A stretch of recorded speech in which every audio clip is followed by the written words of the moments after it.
اعوذ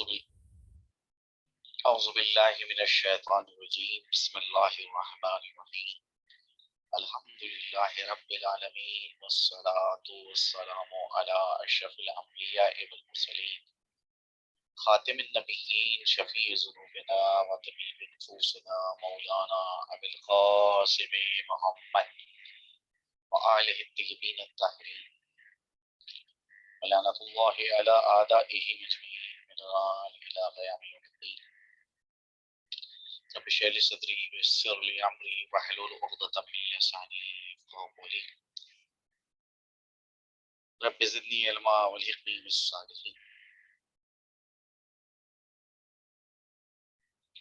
احادیث جو آپ کے سامنے درس کی ابتدا میں پیش کی جاتی ہے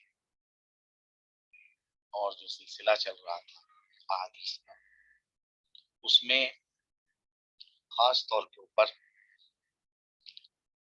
اس وقت ہم لوگ عقل کی اہمیت،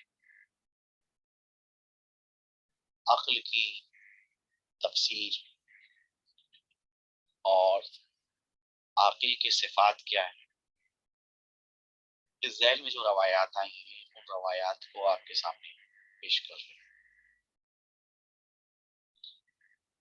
آج کی جو حدیث ہے وہ جناب امیر علیہ الصلوۃ والسلام سے ہے کہ حضرت فرماتے ہیں العقل ان تقول ما تعرف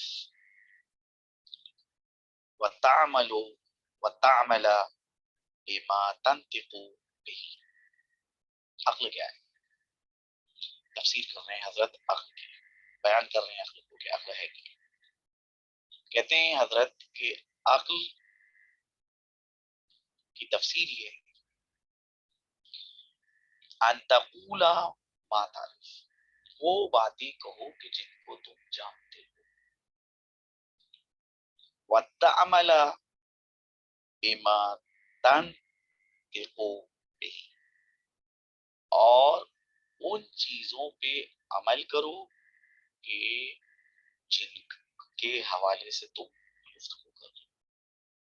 اگر تم ان چیزوں کو اپنی زبان سے ادا کر رہے ہو کہ جن کی تم معرفت رکھتے ہو، جن کو تم جانتے ہو، اور ان چیزوں پہ عمل کر رہے ہو کہ جس کے حوالے سے تم بات کرتے ہو، گفتگو کرتے ہو لوگوں کے سامنے، تو یہی عقل ہے. دوسری جگہ یہ بھی حدیث حضرت علی علیہ الصلوۃ والسلام سے آئی ہے کہ جس میں حضرت یہ فرماتے ہیں العقل عقلان، عقل دو طرح کی، عقل الطبع و عقل التجربہ. ایک عقل وہ ہے کہ جو انسان کی طبیعت اور اس کے نیچر میں پائی جاتی ہے، اور دوسری عقل وہ ہے کہ جو انسان تجربے کے ذریعے سے حاصل ہے. وَكِلَاهُمَا يُؤَدِّي الْمَنْفَعَةَ، اور یہ دونوں عقلیں، چاہے وہ فطری عقل ہو، عقل طبع ہو، یا عقل تجربہ ہو، دونوں کی دونوں عقلیں جو وہ انسان کو فائدہ پہنچاتی ہیں. ایسا نہیں ہے کہ انسان جو ہے وہ نقصان ہے. دونوں عقلیں جو ہیں وہ انسان کو فائدہ پہنچاتی ہیں.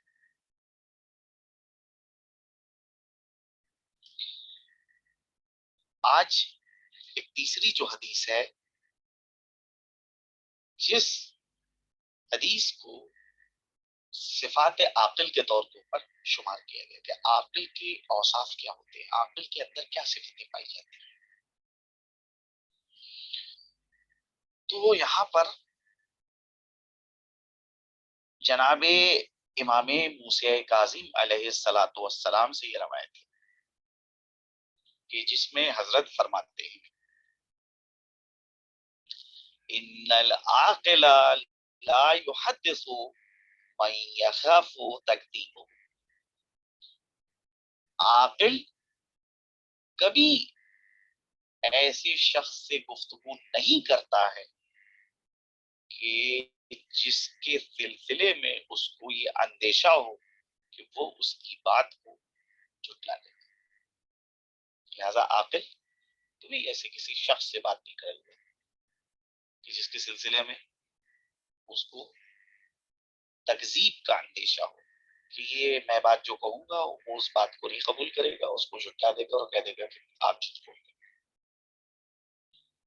دوسری صفت جو حدیث میں بیان کری گئی ہے, ولا یسألو من یخاف منع, عاقل کبھی ایسے کسی شخص سے سوال نہیں کرے گا کہ جس کے سلسلے میں اس کو خوف ہو اور اندیشہ ہو کہ جو سوال وہ کر رہا ہے وہ اس سوال کا جواب نہیں دے گا, منع کر دے گا. اس کو جو بھی چیز طلب کرے گا وہ اس کو عطا نہیں کرے گا, منع کر دے گا. تو جس کے سلسلے میں خوف ہے, جس کے سلسلے میں اندیشہ ہے کہ میں جو اس سے سوال کر رہا ہوں, جو چیز بھی میں اس سے مانگوں گا, جو اس سے طلب کروں گا وہ اس کو نہیں دے گا, تو عاقل کبھی بھی ایسے شخص سے سوال نہیں کرے.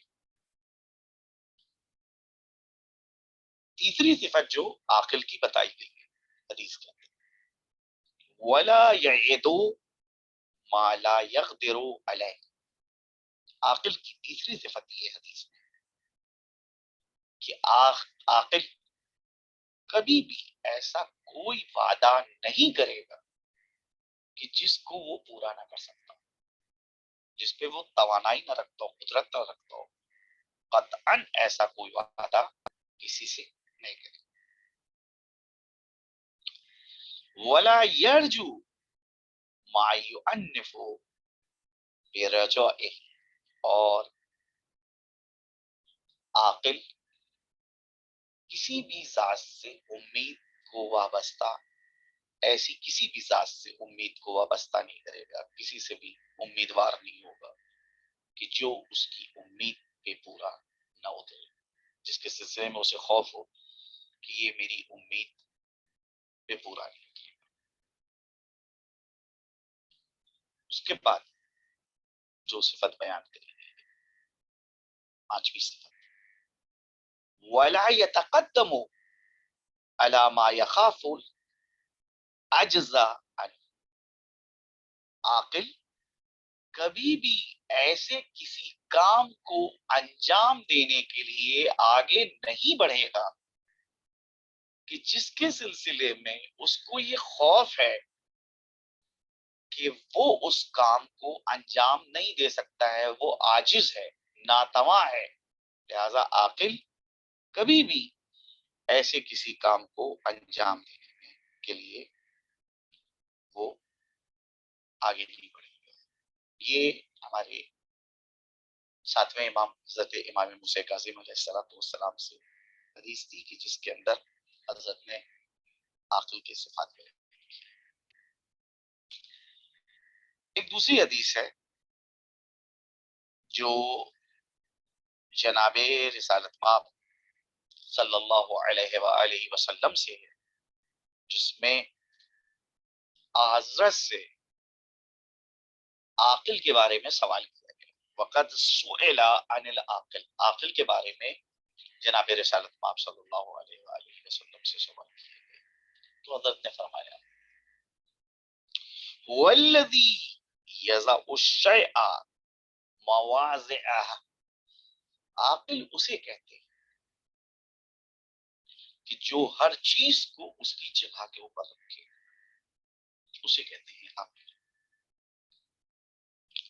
فقیل فصف لنا الجاہل,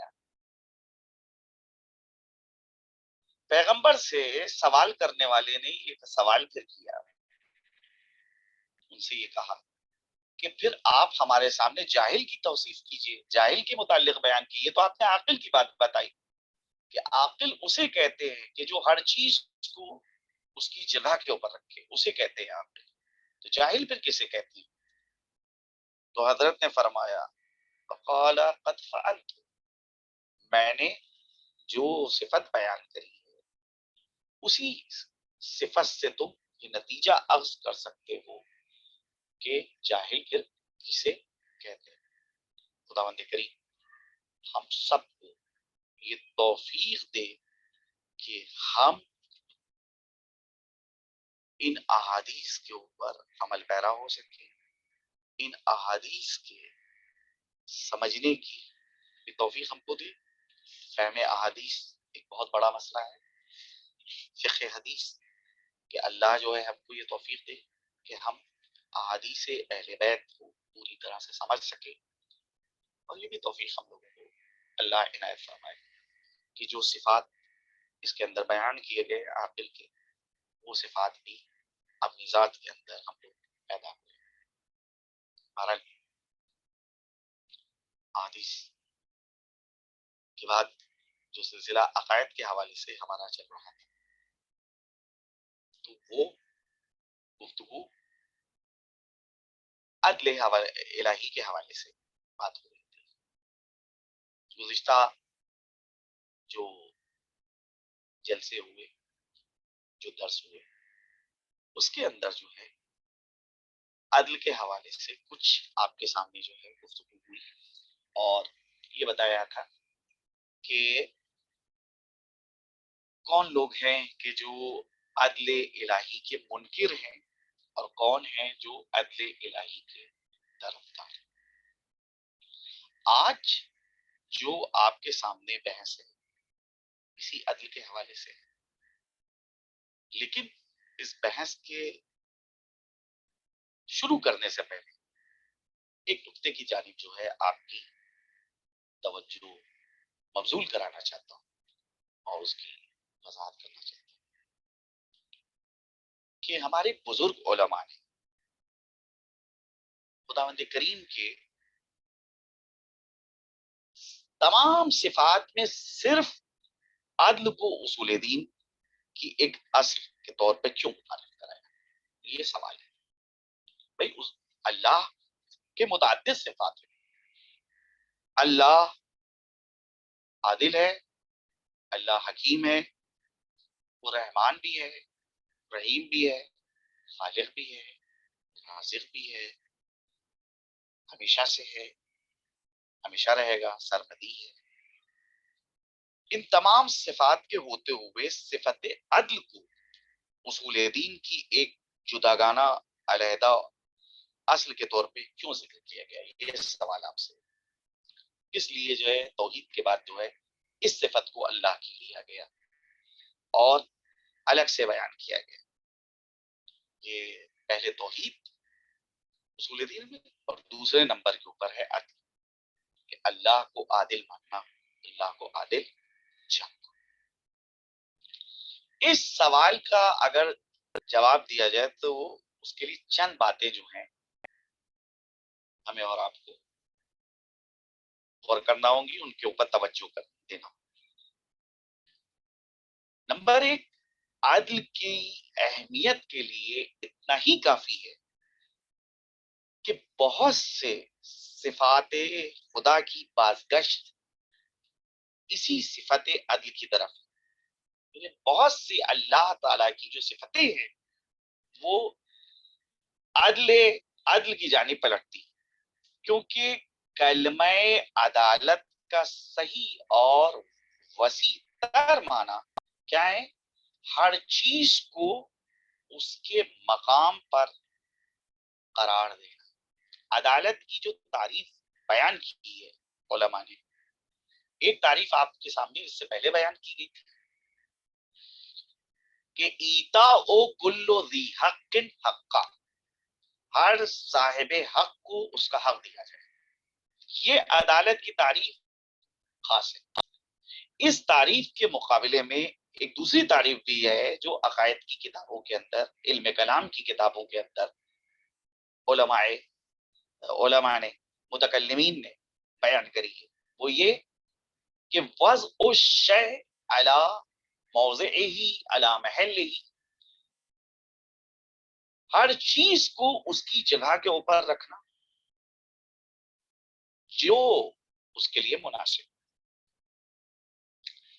لہذا اس معنی کے اعتبار سے تمام صفات، مثلا حکیم، رازق، رحمان اور رحیم وغیرہ کا اطلاق اور انطباق در حقیقت عدالتی پر ہوتا ہے۔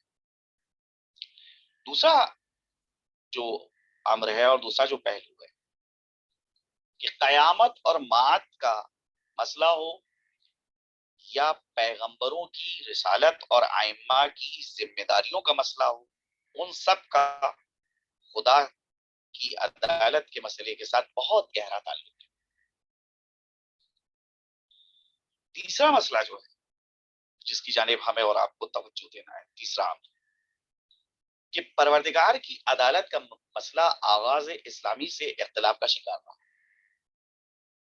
کیونکہ جیسا کہ آپ کے سامنے اس سے پہلے جو ہے وہ اشارہ کیا گیا تھا کہ جمہور اہل سنت کا ایک گروہ اشاعرہ کہلاتا ہے، وہ خداوند عالم کی عدالت کا سرے سے ہی منکر ہے، انکار کرتا ہے اور کہتا ہے کہ خداوند عالم کی نسبت عدالت اور ظلم کا کوئی مفہوم نہیں ہے، یعنی خدا کی جانب جو ہے آپ یہ کہیں کہ وہ عادل ہے، یہ بھی صحیح نہیں ہے، اور خدا کو اگر آپ کہیں کہ وہ معاذ اللہ نعوذ باللہ ظالم ہے، یہ بھی صحیح نہیں۔ نہ عادل کی منسوب کیا جا سکتا ہے خدا سے، اس کی نسبت دی جا سکتی ہے، نہ ظلم کی نسبت جو ہے وہ خدا کی جانب دی جا سکتی ہے۔ ان کی دلیل یہ ہے کہ تمام کائنات جو کہ اس کی ملکیت ہے، لہذا وہ جو کام بھی کرے عین عدالت ہے۔ غور کی جگہ اس دلیل کے اوپر اشاعرہ کیا کہہ رہے ہیں؟ جتنی بھی کائنات ہے، پوری کی پوری کائنات، یہ اللہ سبحانہ و تعالیٰ کی ملکیت ہے۔ ایک مالک اپنی ملکیت میں جیسا چاہتا ہے ایسا تصرف کرتا ہے، اس اعتبار سے اپنے اختیارات کو استعمال کرتا ہے۔ لہذا جو بھی وہ کام کرے اپنی ملکیت میں کر رہا ہے، لہذا عدالت کا کیا سوال ہے وہاں کے اوپر۔ حتیٰ کہ اشاعرہ جیسے کہ آپ کے اس کے سامنے جو ہے اس سے پہلے جو ہے اشارہ کیا گیا تھا کہ حسن عقلی اور خوب عقلی کے قائل بھی نہیں، اور کہتے ہیں کہ ہماری عقل اچھے اور برے کام کی درمیان تمیز نہیں کر سکتی ہے، ہماری عقل نیک کاموں کی اچھائی اور ظلم کے برابر ہونے کا، برا ہونے کا حکم لگانے سے بھی قاصر ہے۔ اب بہرحال یہ مسئلہ جو تھا ان لوگوں کے درمیان تھا، اہل سنت کے درمیان اشاعرہ کا، لیکن معتزلہ جو ہیں وہ تو بہرحال جو ہے عدل الہی کے قائل، اور تشیع میں بھی سب لوگ معتزلہ کی اس سلسلے میں حمایت کرتے ہیں۔ بہرحال پوری طرح سے اتفاق نہیں رکھتے ہیں، بعض جگہوں کے اوپر معتزلہ کے اوپر اعتراضات کی ہیں ہمارے علماء جو کتابوں میں عقائد کی موجود ہے۔ چوتھا امر جو عدل الہی کے حوالے سے ہے کہ جس کی جانب ہم کو غور کرنا ہے کہ فروع دین ہمیشہ سے اصول دین کے ہمراہ ہیں، ساتھ ہیں۔ پروردگار عالم کی عدالت کی شعائیں انسانی معاشرے میں بہت زیادہ مؤثر، اور یہ عدالت اجتماعی ہے کہ جس کی وجہ سے بہترین انسانی معاشرہ تشکیل پاتا ہے۔ اگر ایک سوسائٹی اور ایک سماج کے اندر عدل نہ ہو، انصاف نہ ہو، تو وہ سوسائٹی کے ایک نمونہ سوسائٹی اور نمونہ سماج اور ایک آئیڈیل سماج نہیں بن سکتا۔ لہذا انسانی معاشرے میں بہت زیادہ جو چیز مؤثر ہوتی ہے وہ ہے عدالت۔ یہ عدالت اجتماعی ہے کہ جس کی وجہ سے بہترین انسانی معاشرہ وجود میں آتی ہے۔ حقیقت یہ ہے کہ عدالت کو اصول دین کی ایک اصل کے طور پہ اس لیے منتخب کیا گیا ہے تاکہ انسانوں میں عدل کو ہمیشہ زندہ رکھا جا سکے اور ہر قسم کے ظلم و ستم کے خلاف جنگ جاری رکھی جا سکے۔ جس طرح کے پروردگار عالم کی ذات و صفات میں وحدانیت اور اس کا بطور معبود یکتا و تنہا ہونا انسانی معاشرے کے اتحاد اور یگانت کے لیے ایک نور وحدت اور ان کی صفوں میں تقویت کا باعث ہے. اگر ایک معاشرہ شرک میں ڈوبا ہوا ہے، شرک میں غوطہ زن ہے، مشرک معاشرہ ہے، تو بہرحال مشرکانہ سوچ جو ہے وہ معاشرے میں بھی نمایاں ہوتی ہے، قدم قدم کے اوپر جو ہے وہ نمایاں ہوتی ہے، چاہے وہ تفریق کی شکل میں ہو، چاہے وہ تبعیض کی شکل میں، چاہے وہ رنگ کی بنیاد کے اوپر ہو کہ بھئی فلاں جو ہے وہ گورا ہے لہذا اس کو جو ہے وہ احترام کیا جائے گا، اور فلاں کالا ہے اس کو وہ عزت اور احترام نہیں ملے گا. فلاں شخص جو ہے فلاں خاندان سے تعلق رکھتا ہے لہذا اس کو جو ہے ایک خاص اہمیت دی جائے گی. فلاں شخص جو ہے فلاں کا بیٹا، فلاں جو ہے وہ فلاں عہدے کے اوپر فائز ہے. یہ وہ چیزیں ہیں کہ جو بہرحال ایک مشرکانہ سماج کے اندر، جو سماج اللہ کو ایک نہیں مانتا، اس کے اندر دعائیں ہوتی ہیں. لیکن اگر ایک پورا سماج توحید کا عقیدہ رکھتا ہے تو یہ نور وحدت ان کی صفوں میں تقویت کا پھر باعث بنتا ہے. خدا کے پیغمبروں اور ائمہ طاہرین علیہ السلام کی رہبری کا مسئلہ بھی ہمیں بتاتا ہے کہ معاشرے کے لیے سچے اور حقیقی رہنما کتنی اہمیت رکھتے ہیں. لہذا تمام کائنات کے حاکم پروردگار کی تمام صفات میں سے صرف صفت عدالت کو علیحدہ ایک اصل کے طور پہ ذکر کرنا اس بات کی طرف اشارہ ہے کہ انسانی معاشرے کے تمام پہلو میں عدالت کا ہونا کتنا لازم اور ضروری ہے. اس عظیم کائنات کی خلقت اور قیامت عدالت سے ہے، اور انسانی معاشرہ بھی عدالت کے بغیر کبھی بھی مضبوط اور استحکام اور دوام نہیں پا سکتا. اگر انسانی سوسائٹی میں عدالت کو مائنس کر دیا جائے تو پھر وہ سوسائٹی بہت جلدی ختم ہو جائے گی. اگر ایک سوسائٹی اور ایک سماج کو دوام بخشنا ہے، استحکام بخشنا ہے، مضبوطی دینا ہے تو بہرحال سماجی طور کے اوپر عدل جو ہے اس کے اندر پایا جاتا ہے. عدالت کے دو مختلف معنی جو ہیں وہ ذکر ہوئے تھے. ایک معنی خاص ہے اور دوسرے معنی جو ہے وہ عام معنی ہے. ایتاء کل ذی حق حقہ، ہر صاحب حق کو اس کا حق دیا جائے، یہ ہے معنی خاص. وضع الشیء علی محلہ، یہ ہے معنی عام، یعنی ہر چیز کو اس کی جگہ کے اوپر رکھنا. تو اب اگر دوسرے الفاظ میں کہا جائے کہ ہر شے کو ہم پلہ اور متوازن ہونا چاہیے. عدالت کی یہ معنی تمام عالم خلقت، شمسی نظام میں، آئٹم کے باطن میں، وجود انسان کی عمارت میں اور تمام نباتات میں اور حیوانات میں بنیادی حیثیت کا حامل ہے. اس بات کی طرف پیغمبر اسلام کی ایک مشہور و معروف حدیث ہے کہ جس میں جناب پیغمبر اسلام صلی اللہ علیہ وآلہ وسلم ارشاد فرماتے ہیں کہ آپ نے فرمایا بالعدل قامت السماوات والارض، عدل ہی کی وجہ سے آسمان اور زمین پائے. مثال کے طور پہ اگر کرے ارض کی قوت کشش، قوت جاذبہ اور دافعہ کے درمیان توازن اور اعتدال نہ ہو تو پھر یہ برابر قائم نہیں رہیں گی، بلکہ ان میں ایک قوت دوسری قوت پر حاوی ہو جائے گی یا کمزور پڑ جائے. تو یا زمین سورج کے اتنی قریب ہو جائے گی کہ جل کر راکھ ہو جائے گی، یا پھر اپنی مدار سے بالکل باہر نکل جائے گی اور کائنات کی وسطوں میں بھٹک کر نیست و نابود ہو جائے گی۔ یہ بات واضح ہے کہ اگر پھول، پودوں یا پھلوں اور درختوں کو پانی لگایا جائے تو اسے عین عدالت سے تعبیر کیا جائے گا، عین عدالت کہا جائے گا کہ اگر پھولوں کو آپ پانی دے رہے ہیں، درختوں کو پانی دے رہے ہیں، پھلوں کے درختوں کو جو ہے پانی دے رہے ہیں، تو یہ عین عدالت شمار کیا جائے گا۔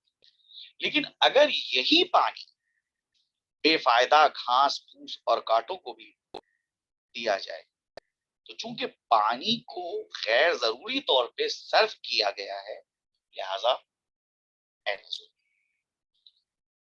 اگر پھول پودوں کو دیا جا رہا ہے یہ پانی، پھولوں کو دیا جا رہا ہے پانی، ثمردار درختوں کو پانی دیا جا رہا ہے، ان درختوں کو پانی دیا جا رہا ہے جو سایہ دار درخت، تو عین عدالت۔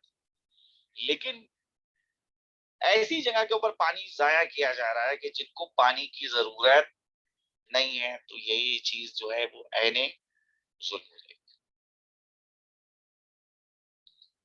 عدالت کا دوسرا معنی لوگوں کے حقوق کی حفاظت اور رعایت کرنا ہے۔ اس معنی کے خلاف کوئی کام ظلم کا ہے، یعنی کسی کا حق تلف کر کے خود فائدہ اٹھانا یا کسی کے حق کو چھین کر دوسرے کو دینا، حتیٰ اگر کسی کا اس کا پورا حق نہ دیا جائے بلکہ حق دینا اور کچھ نہ دینا بھی ظلم کہلائے گا۔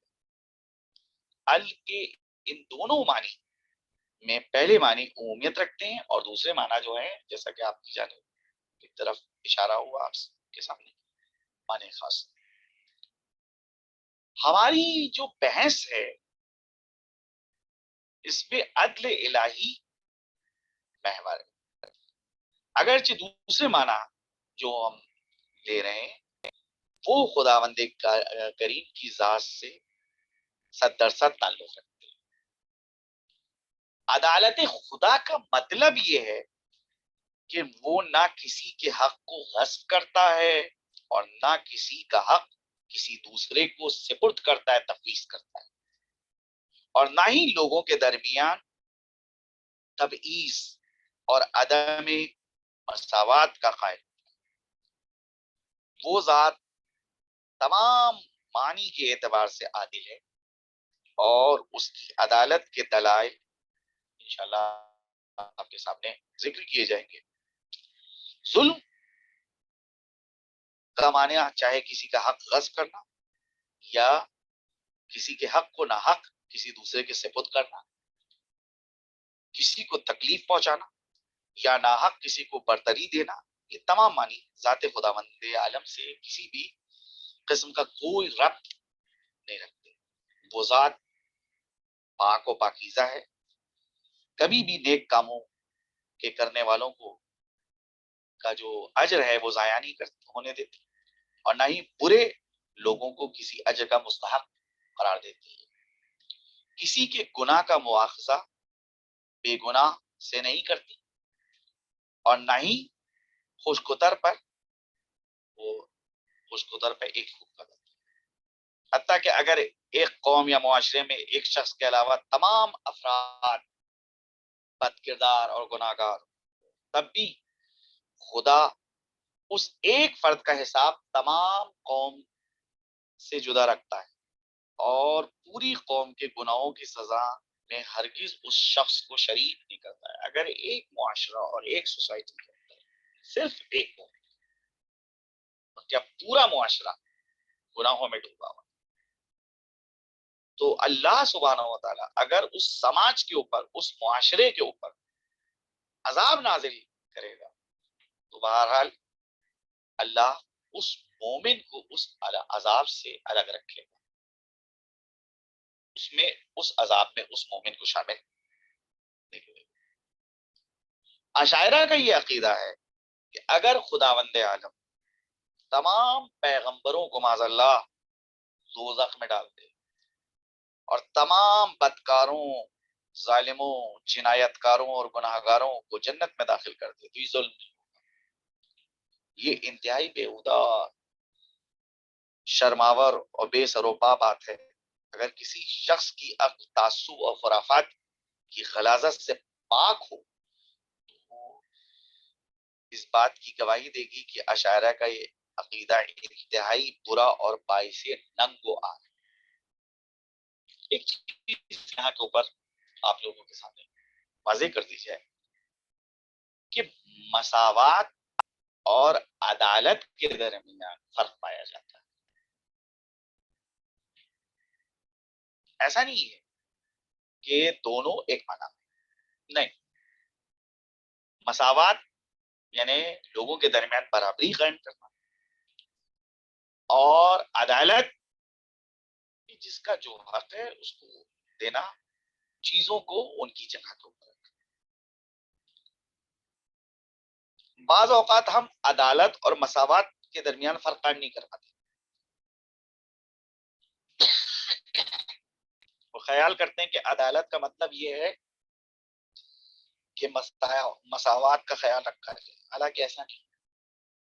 عدالت میں مساوات کو ہونا ہرگز شرط نہیں، بلکہ عدالت کے لیے ہمیشہ استحقاق اور اولویت کا خیال رکھنا ضروری ہوتا ہے۔ مثلاً عدالت کا یہ مطلب ہرگز نہیں ہے کہ ایک کلاس کے تمام شاگردوں کو برابر سے نمبر دیے جائیں، یا ایک دفتر کے اندر جو کام کرنے والے ہیں سب کو برابر سے تنخواہ دی جائے، بلکہ عدالت کا مطلب یہ ہے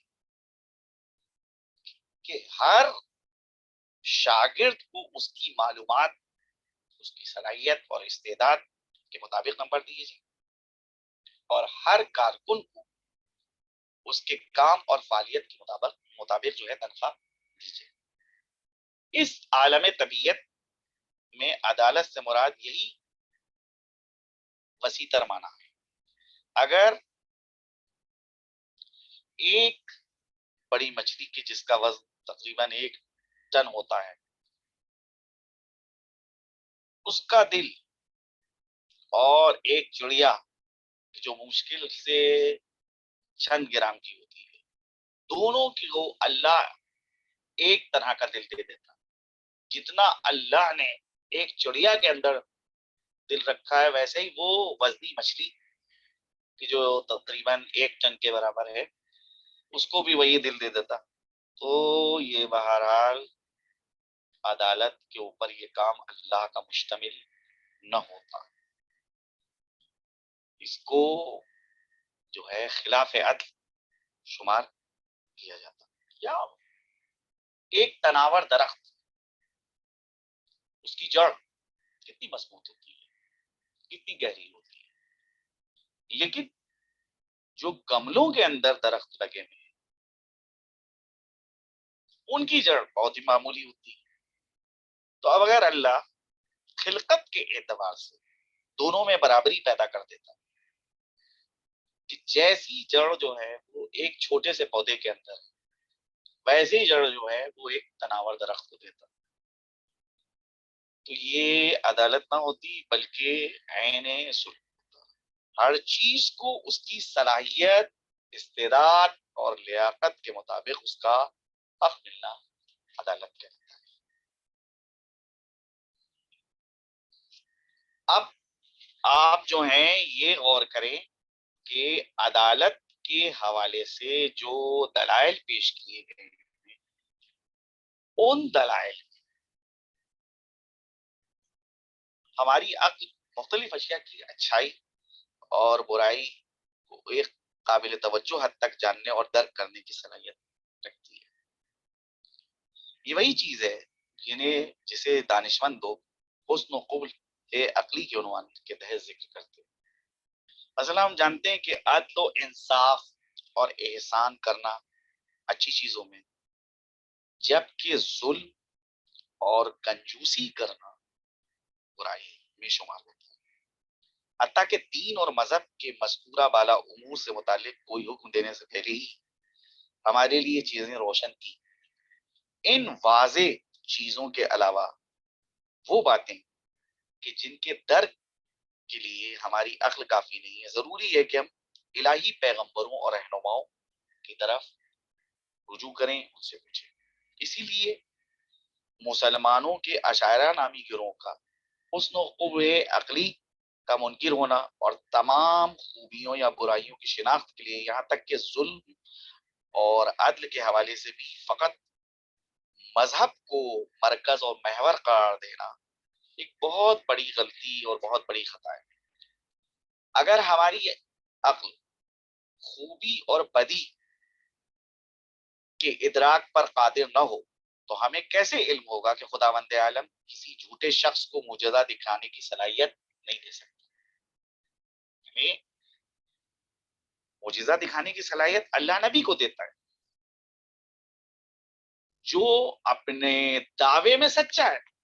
اب اس نبی کے مقابلے میں ایک جھوٹا شخص جو ہے دعویٰ کرے اور وہ جو ہے معجزہ دکھانے لگے، تو اگر ہماری عقل جو ہے وہ نہیں سمجھ سکتی، نہیں تشخیص دے سکتی، نہیں تمیز دے سکتی کہ یہ کام اللہ جو ہے نہیں کر سکتا، کہ سچے کو بھی جو ہے وہ معجزہ دکھانے کی دلیل جو ہے طاقت دے دے اور توانائی دے دے، اور جھوٹے کو بھی جو ہے وہ معجزہ دکھانے کی توانائی اور طاقت دے۔ بہرحال یہ چیز بالکل واضح ہے کہ ہماری عقل جو ہے اس چیز کو سمجھ سکتی ہے، فیصلہ کر سکتی ہے، لیکن اگر ہمیں معلوم ہو کہ ایک جھوٹا دروغگو ایک بری اور قابل نفرت جھوٹ خود جو ہے ایک بری چیز ہے اور ایک قابل نفرت چیز ہے، اور خدا سے اس کا صادر ہونا محال ہے، تو پھر واضح ہو جائے گا کہ خدا کے تمام وعدے سچے اور حق ہیں، اور وہ کبھی بھی جھوٹے کی حمایت یا کاذب کو معجزہ دکھانے کی قدرت نہیں دے سکتا۔ اس حکم عقلی کے بعد ہم شریعت و مذہب کے احکام پر پورا اعتماد کر سکتے ہیں۔ نتیجہ یہ نکلے گا کہ حسن اور قبح کے عقلی ہونے کا عقیدہ دین اور مذہب کی بنیاد ہے، سے زیادہ ہماری عقل کا مسئلہ ہے کہ ہماری عقل جو ہے حسن کو بھی تشخیص دے لیتی ہے، اچھائی کو بھی تشخیص دے لیتی ہے، اور برائی کو بھی تشخیص دے لیتی ہے۔ اب ہم عدالت خدا سے متعلق جو آپ کے سامنے دلیلیں پیش کرنا چاہتے ہیں، پہلے جو ہے چند امور کی جانب جو ہے آپ توجہ دیجیے کہ ظلم جو ہے اس کا سرچشمہ کیا، کیوں ظلم جو ہے وجود میں آتا ہے؟ نمبر ایک، جہالت اور جہل کی بنا پر بعض اوقات ظالم آدمی کو واقعا معلوم نہیں ہوتا ہے کہ وہ کیا کر رہا ہے، وہ نہیں جانتا ہے کہ کس کے حق کو پامال کر رہا ہے، وہ اپنی اس فیل سے بے خبر ہے۔ بس جہالت کی وجہ سے انسان ظالم بن سکتا ہے، تو یہ پہلی چیز ہے ظلم کا سرچشمہ۔ دوسری چیز احتیاج، کبھی دوسروں کے پاس موجود چیزوں کی ضرورت سے اسے اس شیطانی کام پر ابھارتی ہیں، حالانکہ اگر اسے ضرورت نہ ہوتی تو وہ ان مواقع پہ ظلم کا ارتکاب نہ کرتا۔ بعض چیزیں دوسروں کے پاس ہے، ان چیزوں کو دیکھنے کے بعد وہ ضرورت محسوس کرتا ہے کہ جو چیزیں ان کے پاس ہیں وہ چیزیں میرے پاس بھی آ جائیں، تو لہٰذا وہ جو ہے وہ ان چیزوں کو حاصل کرنے کے جائز طریقے کو استعمال کرنا چاہیے تھا، ناجائز طریقے کے اوپر وہ گامزن ہو جاتا ہے، اور نتیجہ یہ ہوتا ہے کہ وہ ظلم کا ارتکاب کر دیتا ہے۔ تیسری چیز جو ہے جو ظلم کا سبب بنتی ہے، عاجزی، عجز اور ناتوانی۔ کبھی انسان چاہتا ہے کہ وہ دوسرے کے حق کو ادا کر دے، مگر وہ اس حق کو ادا کرنے کی قدرت و طاقت نہیں رکھتا ہے، جس کے نتیجے میں وہ دل سے نہ چاہتے ہوئے ظلم کا ارتکاب کر لیتا ہے۔ چوتھی چیز جو ظلم کا سرچشمہ ہے وہ ہے تکبر، کینہ، بغض کا اظہار اور انتقام کی خواہش۔ کبھی ایسا بھی ہوتا ہے کہ یہ جو امور جو آپ کے سامنے ذکر تینوں عوامل موجود نہیں ہوتے ہیں، مگر تکبر اور خودخواہی اس بات کا سبب بنتے ہیں کہ انسان دوسروں کے حقوق کو پامال کرتا ہے. اس کی انتقام پسند اور حاسدانہ طبیعت اسے ظلم و ستم پر آمادہ کرتی ہے، اور اس کی روح میں مخفی طور پہ جو انحصار طلبی کی خواہش ہے اسے جور و جفا اور ناانصافی کی طرف مائل کرتی ہے. لیکن یہ تمام بری صفات، کمزوریاں اور نواقص خداوند کریم کی ذات مقدس میں امکان پذیر ہے. وہ ہر چیز کا عالم، ہر شے سے وہ بے نیاز، وہ قادر مطلق اور ہر ایک پر مہربان، لہذا کبھی بھی ظلم کا ارتکاب اس سے ممکن نہیں. وہ ایک ایسا وجود ہے کہ جس کی کوئی انتہا نہیں، ایک ایسا کمال جس کی کوئی حد نہیں. ایسے باکمال اور پرعظمت وجود سے صرف اور صرف خیر اور عدل اور رافت اور رحمت کا صدور ہی ممکن. وہ اگر بدکاروں کو سزا دیتا ہے تو حقیقتاً یہ ان کے ہاتھوں سے کیے گئے برے اعمال کا نتیجہ ہوتا ہے. جیسے اگر کوئی منشیات یعنی نشاور چیزیں اور شراب کے استعمال کرنے کے نتیجے میں مختلف خطرناک بیماریوں میں مبتلا ہوتا ہے. چنانچہ قرآن مجید ارشاد فرماتا ہے هل تجزون الا ما کنتم تعملون، کیا جو کام تم انجام دیتے ہو اس کے علاوہ بھی تمہیں جزا ملے. قرآن کریم پروردگار عالم کی عدالت کے متعلق متعدد مقام کے اوپر جو ہے تاکید کر رہا ہے. متعدد آیات میں جو ہے اللہ سبحانہ و تعالیٰ کی عدالت کو قرآن نے بیان کیا ہے. ان اللہ لا یظلم الناس شیئا ولکن الناس انفسهم یظلمون. اللہ انسانوں پر بالکل ظلم نہیں کرتا، لیکن انسان ہی ہیں جو اپنے آپ پر ظلم کرتے ہیں. سورہ یونس آیت نمبر 54. سورہ نساء میں آیت نمبر 40 میں اللہ سبحانہ و تعالیٰ ارشاد فرماتا ہے کہ ان اللہ لا یظلم مثقال ذرۃ، یقیناً خدا ایک چھوٹے ذرے کے برابر بھی کسی پہ ظلم نہیں کرتا. قرآن مجید میں حساب و کتاب اور جزا اور سزا کے متعلق گفتگو کرتے ہوئے قرآن کہتا ہے کہ ونضع الموازین قسط لیوم القیامہ فلا تظلم نفس شیئا. قیامت کے دن ہم عدل کے ترازو کو نصب کریں گے، لہذا کسی بھی شخص پر ذرا سی بھی زیادتی نہیں. اس آیت میں میزان سے مراد نیک اور بد کو جدا کرنے کا پیمانہ ہے، نہ وہ ترازو کے جو ہمارے سامنے نظر آتا ہے جو ہماری دنیا میں رائج ہے. یہ بات ہم نے آپ کے سامنے ابھی نقل کی تھی کہ انسان کی صفات خدائی صفات کا پرتو ہے. یہ بہرحال گزشتہ جو درس تھے، کلاس تھے، ان میں یہ بات آ چکی ہے کہ اللہ سبحانہ و تعالیٰ کے جو صفات ہیں انسان ان صفات کا مظہر ہے. یعنی یہ صفات انسان کے اندر دکھتے ہیں، نمایاں ہوتے ہیں. جس طرح سے آئینے میں آپ کی شخصیت نظر آتی ہے، ویسے ہی انسان کے اندر اللہ سبحانہ و تعالیٰ کی مختلف اوصاف جو ہیں وہ نظر آتے ہیں. انسان جو ہے وہ صفات الہیہ کا پرتو اور اس کا عکس.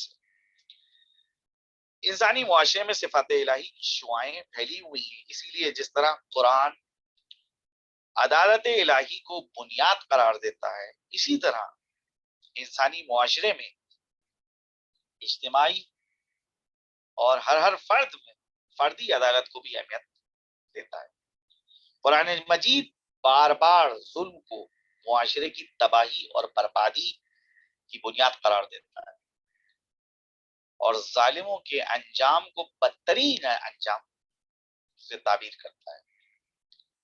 قرآن مجید بارہا جب بھی گزشتہ اقوام کا تذکرہ کرتا ہے تو اس بات کی طرف ہماری رہنمائی کرتا ہے کہ دیکھو گزشتہ قومیں اپنے ظلم اور فساد کی وجہ سے کس طرح عذاب الہی میں گرفتار ہوئی اور صف ہستی سے مٹ گئی، ان کا نام و نشان مٹ گیا۔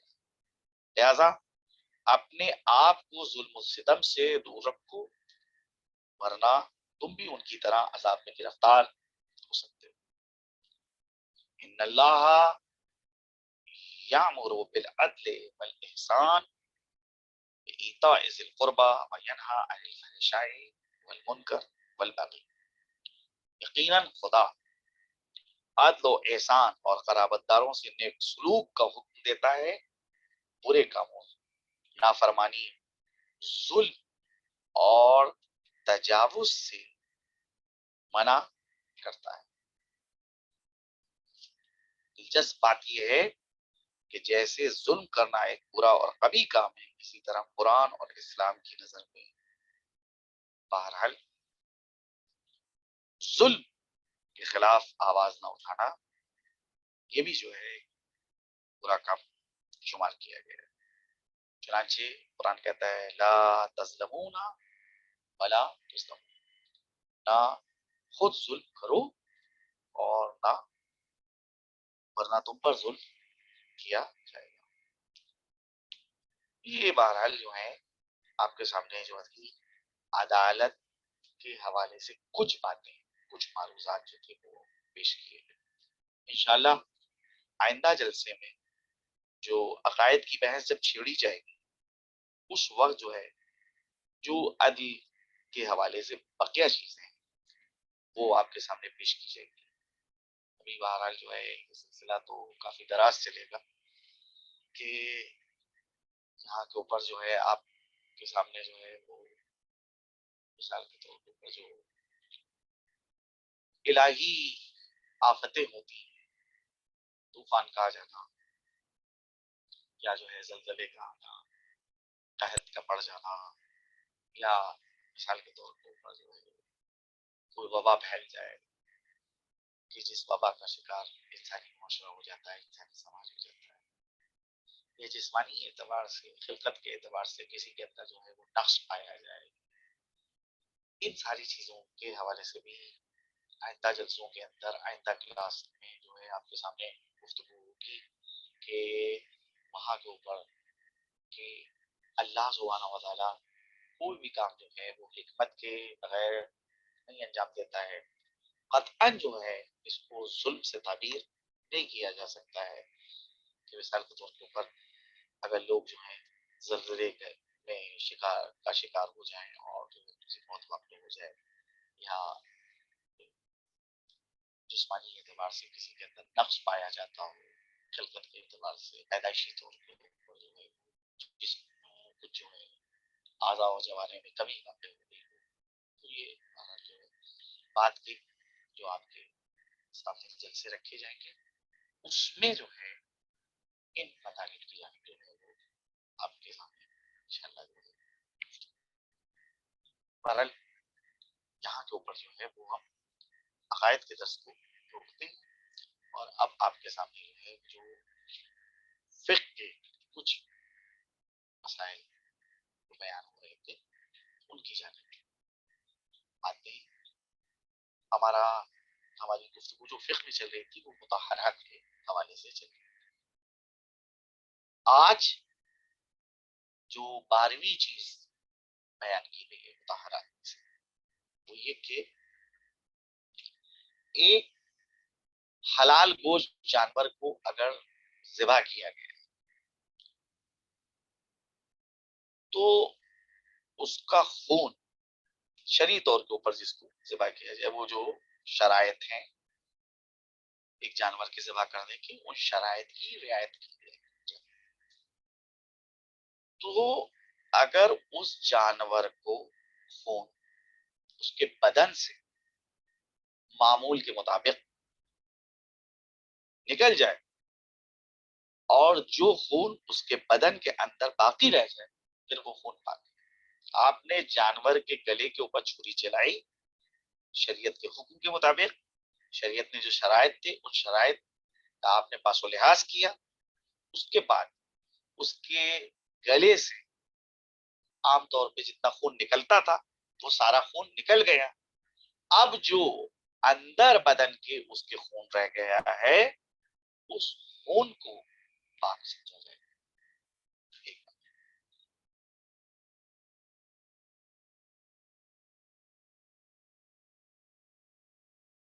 اب جو جانور مثال کے طور پہ حرام گوشت ہے ان کے لیے جو ہے یہ حکم نہیں ہے.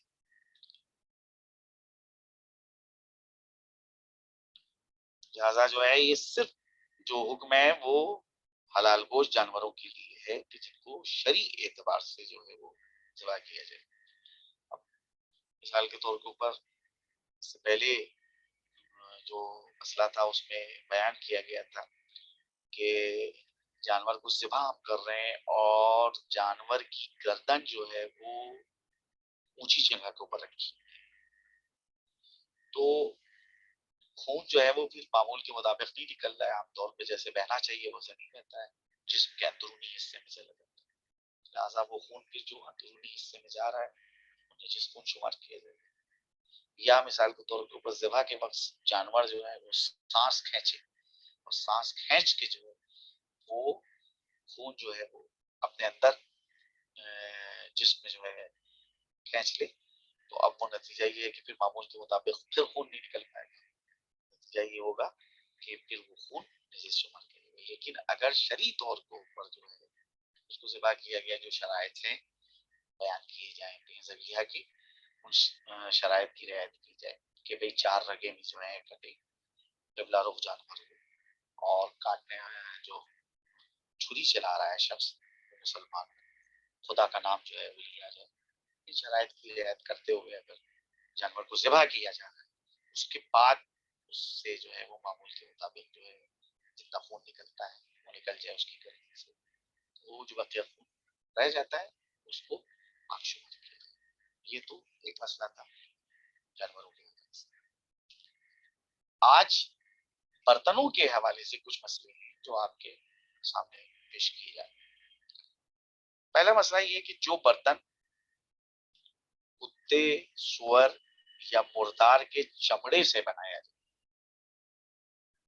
اس میں کسی چیز کا کھانا پینا جبکہ تری اس کی نجاست کا سبب بنی ہو حرام ہے, اور اس برتن کو وضو اور غسل اور ایسے دوسرے کاموں میں استعمال نہیں کرنا چاہیے جنہیں پاک چیز سے انجام دینا ضروری ہے.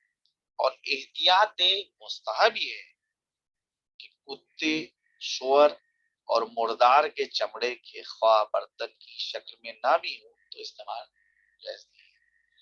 یعنی اگر کوئی اور چیز ہے کتے اور سور کے چمڑے کی بنی ہوئی اس کے بھی استعمال سے جو ہے وہ پرہیز کرنا چاہیے, اس کو بھی استعمال نہیں کرنا چاہیے. یہ پہلا مسئلہ برتنوں کے حوالے سے.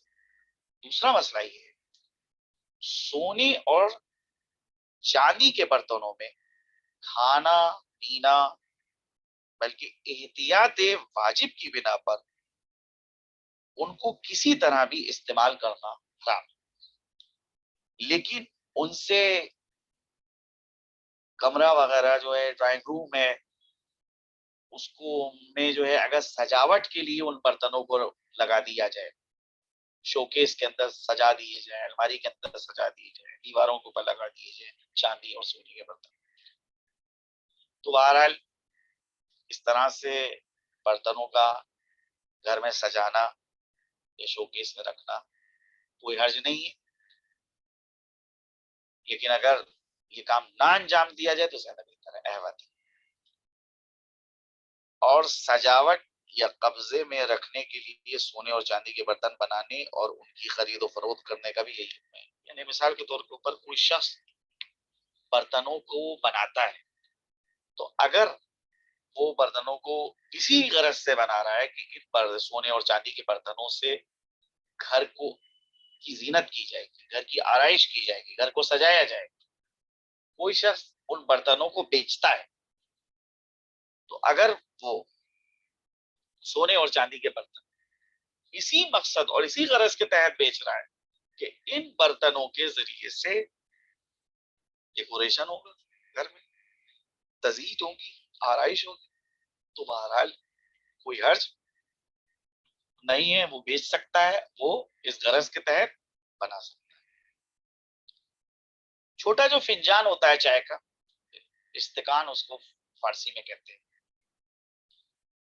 چھوٹا گلاس جس کے اندر قہوہ پیا جاتا ہے, اگر اس کا کنڈا سونے یا چاندی سے بنا ہوا ہے تو بہرحال کنڈے کو برتن میں سے الگ شمار کیا جاتا ہے. خود برتن کا وہ حصہ تو ہے لیکن بہرحال اس کے اندر جو ہے وہ یعنی کوئی چیز کھانے اور پینے کی تو نہیں. تو اگر اسے برتن کہا جائے تو وہ سونے چاندی کے برتن کا حکم رکھتا ہے. اگر کنڈے کو جو کپ کے اندر لگا ہوا ہے, گلاس کے اندر لگا ہوا ہے, اگر اسے بھی برتن شمار کیا جا رہا ہے تو سونے چاندی کا حکم رکھتا ہے. اور اگر اسے برتن نہ کہا جائے تو اس کے استعمال میں کوئی حرج نہیں ہے. معمولاً جو ہے وہ بہرحال اس کو جو ہے وہ برتن نہیں کہا جاتا ہے, برتن سے الگ شمار کیا جاتا ہے. لہٰذا اگر کوئی اس کو استعمال کرے تو اس میں کوئی حرج نہیں.